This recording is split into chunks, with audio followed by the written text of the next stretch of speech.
Assalamualaikum warahmatullahi wabarakatuh. Salam kenal dan salam santun, salam sejahtera dari Isma.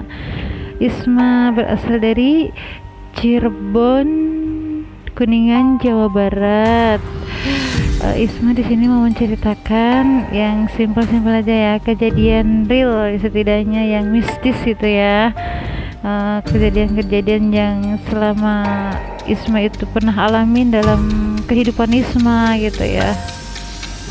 Banyak macam kejadian-kejadian yang menurut di nyata itu aneh gitu ya.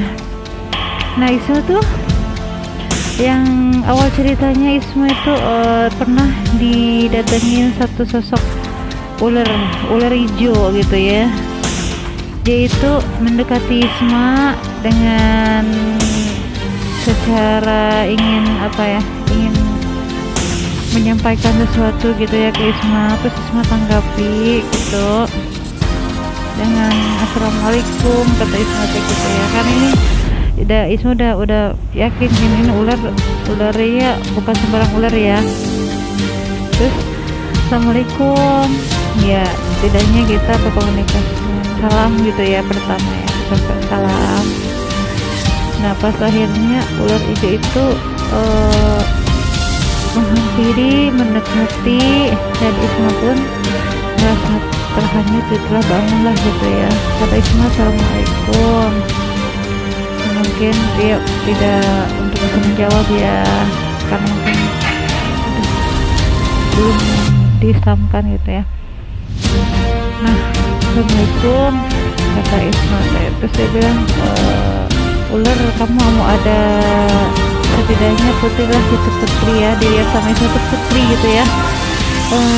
Mau ada kepentingan apa datang ke Isma gitu ya, mau ada apa yang mau disampaikan gitu, kata Isma ya. Terus ular itu ya setidaknya mungkin mengertilah dengan apa cakap Isma atau perkataan Isma gitu, atau misalkan sambutan Isma ke dia gitu ya. Kata Isma tuh mau ada kepentingan apa, kalau misalkan emang kamu dikirimkan dengan izin Allah, dengan apa, untuk membawakan kebaikan, kebajikan, untuk nolong orang, silahkan. Kalau izin Allah, ular itu ya setidaknya mungkin mengertilah dengan apa cakap Isma atau perkataan Isma gitu, atau misalkan sambutan Isma ke dia gitu ya.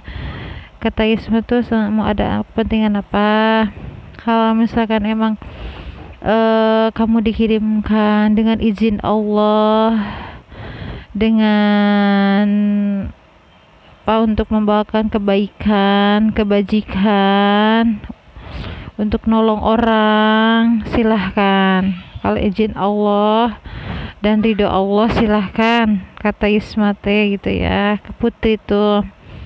Tapi kalau misalkan kamu bukan izin Allah, dan tidak untuk harus diberikan ke Isma gitu ya, dengan tidak ada izin Allah, dengan ridho Allah, dengan tidak ada ridho Allah, kamu jangan berani mendekati saya ya. Setidaknya kamu, kalau misalkan emang kamu izin Allah, sok silahkan kamu masuk putri ke kehidupan saya. Kalau misalkan emang izin Allah, ridho Allah. Tapi kalau misalkan emang kamu bukan ridho Allah, saya tidak mau nerima, dan pasti ada ganjarannya buat kamu sendiri. Isma bilang gitu kan sama putri tersebut ya. Nah, pas akhirnya putri ular itu yang tadinya mau bangun, ketika itu dia untuk apa, sudah mendengar Isma bicara seperti itu, dengan percakapan seperti itu ke putri tersebut, akhirnya putri itu tunduk kayak lemas gitu ya. Nah, pas itu kalau misalkan emang kamu ridho Allah, dengan Allah berikan kebaikan untuk dititipkan ke saya, insya Allah saya mau terima. Tapi kalau kamu bukan ridho Allah, bukan kebaikan atau membawa kemungkaran ataupun musyrik untuk mendekatkan Allah, saya tidak mau terima. Seorang Isma itu menolak kamu gitu ya.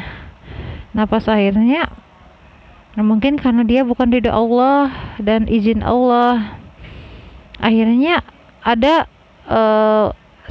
sekiranya tetangga gitu ya, tetangganya Isma ya, tetangga Isma itu datang-datang mungkin dengan udah jalan, kalau bahasa Sundanya ulah dipaehan, ulah karunya ingkeun kahirup, kalau bahasa kita mah jangan dimatiin, biarin dia berhidup gitu ya.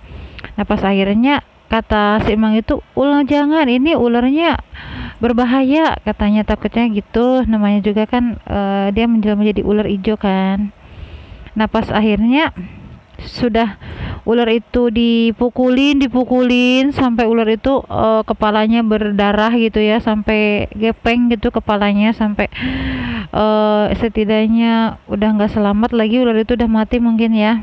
Nah pas akhirnya si ular itu dibuang lah ya, tapi dibuang itu di depan mata Isma, dengan tidak jauh lah, paling depan mata, paling berapa meter, paling ada 2 meteran lah gitu, ngelihat Isma tuh dibuang ke situ. Nah subhanallah, apa yang terjadi ini simpel aja ya, Isma katakan. Isma di situ ketika ular itu dibuang udah mati, hati Isma tuh kayak gimana ya, kayak nggak mau ibaratkan ular itu gimana ya, sampai sengsara lah gitu, sampai mati gitu ya. Hati itu tuh kayaknya nggak gimana ya, semacam nggak, kalau bahasa Sunda mah nggak merean tuh, nggak ngebolehin gitu ya, nggak bolehin ada terjadi sesuatu sama ular hijau gitu ya. Ya Allah, pas Isma lihat itu ular ya udah mati, udah apa, Isma samperin, subhanallah, hilang, udah nggak ada bangkainya, udah nggak ada, ya setidaknya udah nggak ada lagi tuh, hilang, udah nggak ada bangkainya kelihatan, padahal ular itu di depan mata loh, depan mata Isma ngelihat dibuang itu ular di depan mata Isma.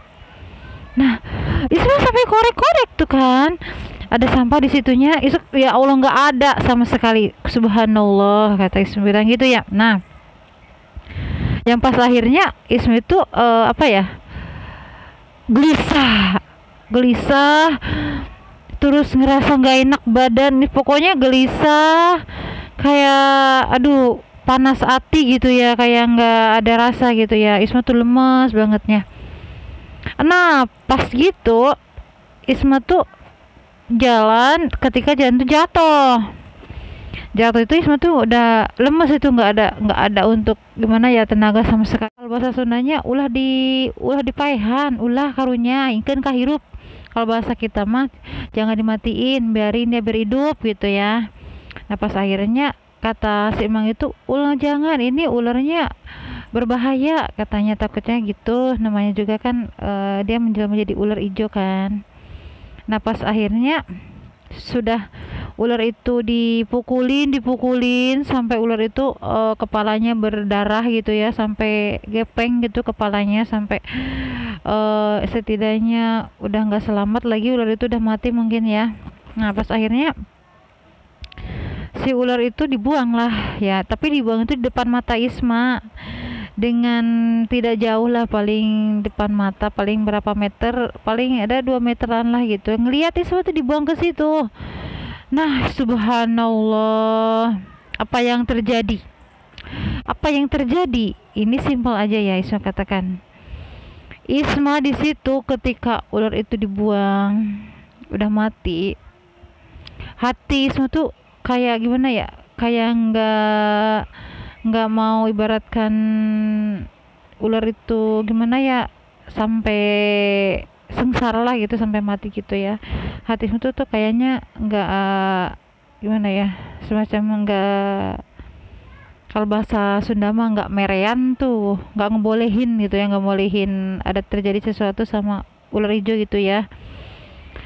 Ya Allah, pas Isma lihat itu ular ya udah mati, udah apa, Isma samperin, subhanallah, hilang, udah nggak ada bangkainya, udah nggak ada, ya setidaknya udah nggak ada lagi tuh, hilang, udah nggak ada bangkainya kelihatan. Padahal ular itu di depan mata loh, depan mata Isma ngeliat dibuang itu ular di depan mata Isma.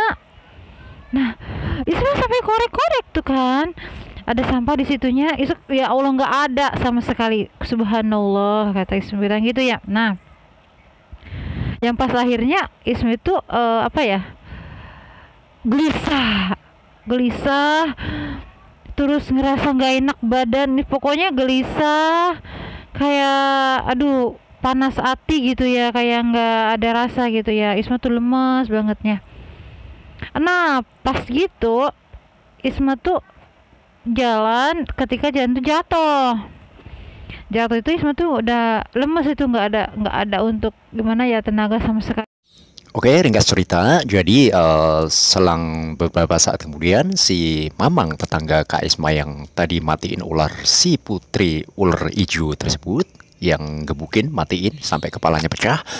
Tidak lama kemudian si Mamang tersebut mengalami sakit kepala yang luar biasa, atau kepalanya bisa dibilang hampir pecah. Seperti itu ya kata Kak Isma ya. Jadi akhirnya teriak-teriak dan minta tolong sama si Kak Isma ya. Ya karena efek dari si Mamang nggak tahu menau ya, matiin ular tersebut. Dikiranya ular biasa, tapi ternyata bukan ular biasa, alias ular goib ya, ular jelmaan si putri ijo ya, seperti itu. Teriak-teriak minta tolong sama Kak Isma. Akhirnya Kak Isma dengan dibacakan ayat-ayat Allah, doa-doa tertentu, diminumin air putih si Mamang tersebut. Alhamdulillah atas izin Allah, atas pertolongan Allah, si Mamang tersebut sembuh ya, kembali tenang lagi ya, seperti itu.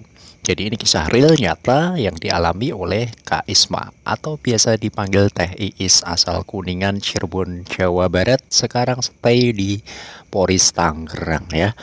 Sekarang Kak Isma membuka praktek jasa pengobatan non medis dan lain-lain ya. Info jelasnya nanti bisa tinggalkan nomor WA Anda di kolom komentar, atau bisa follow IG jaja_pj. Kirim nomor WA Anda, nanti saya kasih kontaknya Kak Isma via DM IG saya ya, seperti itu. Oke, nantikan kisah-kisah real nyata selanjutnya yang dialami oleh Kak Isma seputar dunia misteri ya. Sangat banyak sekali kisah real nyata yang dialami oleh Kak Isma di dunia misteri ya. Ya, bahkan Kak Isma pernah nanti ya mengangkat pocong, Kak Isma pernah menjadi kodok dan lain-lain sebagainya. Mudah-mudahan bermanfaat. Jangan lupa subscribe, like, share ya. Sampai ketemu.